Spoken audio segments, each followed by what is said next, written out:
lagi semuanya. Selamat datang di episode keempat dari channel YouTube aku. Aku mau ngucapin selamat datang buat teman-teman yang baru gabung di channel ini dan nonton channel ini. Ini seputar sharing dunia kerja. Dan kali ini aku bakal datangin narasumber yang saat ini bekerja di salah satu perusahaan yang bergerak di bidang perikanan. Oke, kita langsung dengerin aja narasumber kita. Perkenalan. Kenalkan, saya Surya Nugraha Saiful. Untuk saat ini saya bekerja di salah satu PNA, yaitu perusahaan negara asing yang berasal dari negeri Cina, yaitu PT Tongwei Indonesia. Untuk pabrik kita sendiri itu bergerak terkhusus di bidang pakan ikan dan udang. Adapun untuk posisi jabatan saya sekarang di pabrik ini itu sebagai salah satu staff sales marketing di daerah Sukabumi. Untuk sebelumnya saya sempat di Waduk Cirata juga, itu selama kurang lebih 10 bulan itu menjadi seorang technical service lah waktu itu. Untuk sekarang posisi saya alhamdulillah sudah naik jadi salah satu staff di bagian sales marketing untuk wilayah Sukabumi. Oke, buat pertanyaan yang kedua nih ya Mas. Kira-kira pengalaman atau apa ya istilahnya, pembelajaran apa sih yang Mas Surya dapat ketika menerima tawaran kerja di perusahaan perikanan, mulai dari awal masuk hingga sampai detik ini? Nah, silahkan buat Mas Surya bisa diceritain nih biar teman-teman juga bisa punya pandangan lebih luas ketika mereka yang punya jurusan misalkan di kelautan terus mau kerja di perusahaan perikanan. Adapun untuk pengalaman yang saya dapat selama kerja ya kurang lebih setahun lah, karena saya memang masuknya pada Januari 2020. Sekarang sudah penghujung tahun di masa Nataru ya, Natal dan Tahun Baru kata orang-orang sekarang. Ya pengalaman saya rasa sangat banyak ya, terutama masalah budidaya. Ya memang di Cirata itu salah satu waduk dengan berbagai jenis budidaya yang lumayan banyak lah. Karena di waduk Cirata itu saya belajar budidaya ikan mas, ikan nila, ikan bawal dengan berbagai macam pola tanam, entah itu ikan mas dan ikan nila, ataupun ikan bawal dan ikan nila, ataupun hanya per satu jenis ikannya saja. Dan itu 1 tahun ya, sampai sekarang saya masih terus belajar, terkhusus di bidang kerja saya sekarang ini, karena saya rasa budidaya adalah salah satu hal yang cukup menjanjikan buat kita di masa depan. Ya kurang lebih seperti itulah pengalaman yang luar biasa lah. Selain di Cirata juga, kebetulan saya sekarang sudah berjalan 2 bulan di Sukabumi. Banyak pengalaman baru yang saya dapat, terkhusus mengenai budidaya di kolam darat ya, kolam tanah. Karena di kolam darat itu ada budidaya ikan lele juga, ada yang budidaya pakai terpal juga, ada juga budidaya yang dia pakai kolam air deras gitu. Dan alhamdulillah sekarang saya banyak belajar, banyak pengalaman baru yang saya dapat dari diskusi dan sharing bersama petani mengenai teknis budidayanya seperti apa, gambaran langsung budidaya di lapangan itu seperti apa. Alhamdulillah sekarang saya dapat ilmu-ilmu itu, dan pengalaman itu memang benar sih guru yang paling baik. Sebenarnya kalau berbicara pengalaman, saya jujur selama setahun ini sangat banyak ya pengalaman, dan kayaknya kalau mau dijabarin satu-satu itu kayaknya butuh waktu yang sangat lama sih. Mungkin di lain waktu kalaupun ingin bertanya ataupun mau diskusi dengan saya sangat terbuka lah.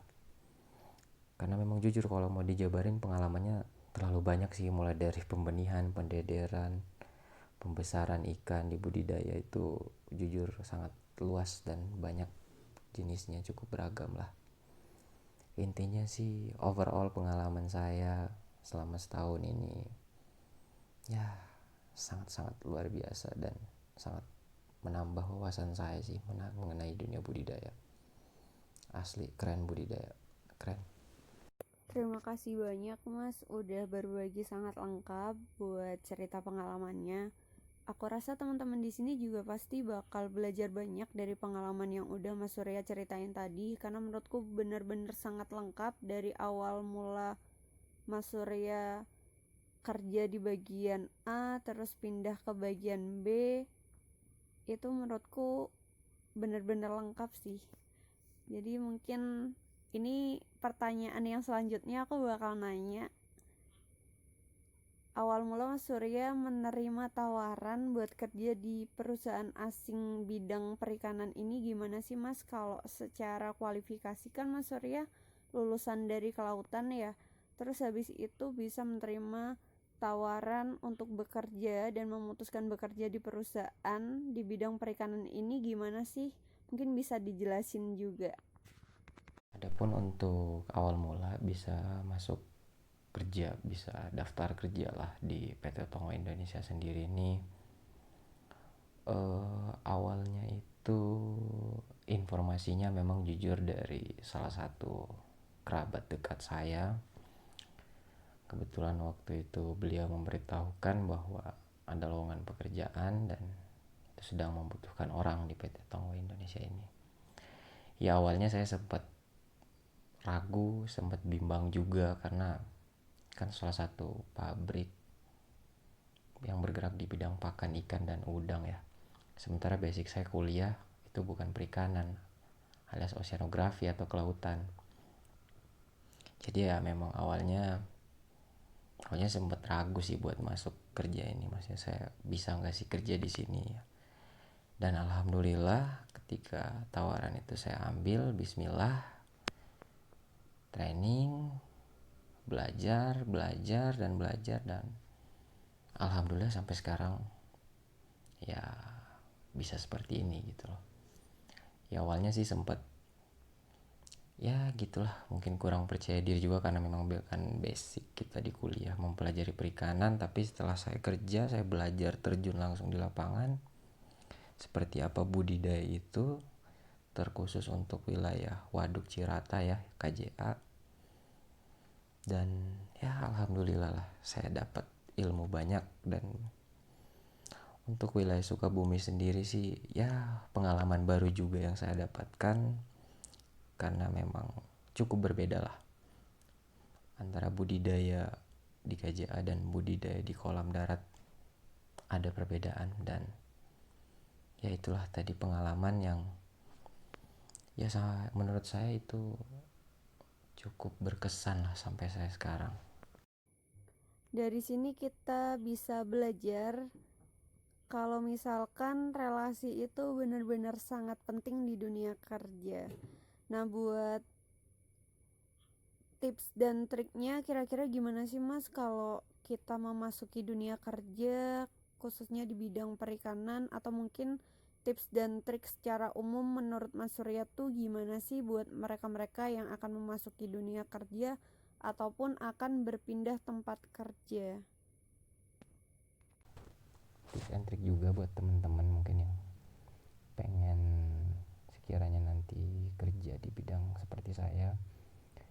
Ya di luar dari tadi hal kita mau belajar dan kerja keras, ya salah satu skill yang utama karena saya bergerak di bidang marketing ya, ya skill komunikasi kita yang benar-benar harus dilatih terus.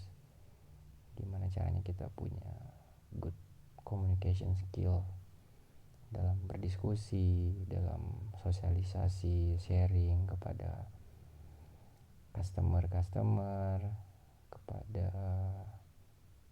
petani. Ya itu kita harus bisa memposisikan diri dengan baik sih. Poinnya di situ sih, kita harus bisa ya meningkatkan skill komunikasi kita lah.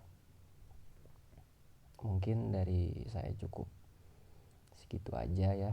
Buat teman-teman mungkin kalau misalkan ada yang mau ditanyakan atau Ini buat pertanyaan yang terakhir, Mas. Ini seputar suka duka kerja di bidang perikanan tuh gimana sih? Apakah banyak sukanya atau banyak dukanya? Jadi biar teman-teman yang pengen kerja di bidang perikanan tuh paham mengenai suka dan dukanya kerja, terutama kalau bisa dibilang ini di bidang perikanan tapi budidaya gitu ya, budidaya perikanannya. adapun untuk suka dukanya ya, memang sih yang saya rasa memang yang paling berkesan itu selama saya tinggal di waduk. Kan kebetulan ya saya tinggal di waduk dalam waktu yang bukan sebentar ya, itu dalam waktu 5-6 bulan lah, kurang lebih selama 5 sampai 6 bulan saya tinggal di waduk. Dan itu saya mengikuti aktivitas sehari-hari petani di KJA itu seperti apa. Saya belajar langsung mengenai cara ngasih makan ikan seperti apa yang baik dan benar. Saya ngukur oksigen, ngecek air, suhu, DO, dan ngikutin panen lah sampai kita, ya begitulah. Pokoknya saya mengikuti semua proses yang ada selama 24 jam di kolam. Saya standby, dan suka dan dukanya, kayaknya dukanya bisa dibilang gimana ya, ya mungkin bosen doang kali kalau di kolam itu. Kadang karena kita nggak bisa kemana-mana ya kan, cuman bisa di situ doang. Kalau mau kemana-mana harus pakai perahu. Dan kadang juga kita lagi lapar tapi warungnya nggak ada lewat, ya mau nggak mau harus puasa. Dan itu saya alamin juga. Ya paling kayak begitulah, bosennya itu sih yang bikin duka sebenarnya. Jadi kayak nggak bisa kemana-mana. Tapi overall suasana malam di waduk itu luar biasa sih, buat kita nenangin pikiran, buat berpikir panjang ke depan. Itu salah satu tempat terbaik sih kalau malam hari ya. Cuman kalau siang, pagi, siang, sore itu kayaknya cukup panas, dan itu sangat membuat kita eksotis lah. Terus juga sukanya itu sih kalau lagi datang bibit ya, itu kan ikannya kecil-kecil. Itu enak banget sih kalau digoreng kriuk gitu, yang digoreng kering itu parah sih, enak banget tuh ikan mas. Terus juga kalau lagi panen, biasanya kan ada beberapa ikan yang gak dijual, ya kita bakar-bakar, istilahnya di Sunda ngeliwat bareng, ngumpul-ngumpul. Itu sih sukanya ketika kita lagi kumpul-kumpul bareng gitu kan, bakar-bakar ikan, ngeliwat bareng. Itu salah satu hal yang kayaknya gak bakal dilupain dan selalu dirindukan, karena pengen bakar-bakar terus kayaknya kalau lagi di kolam.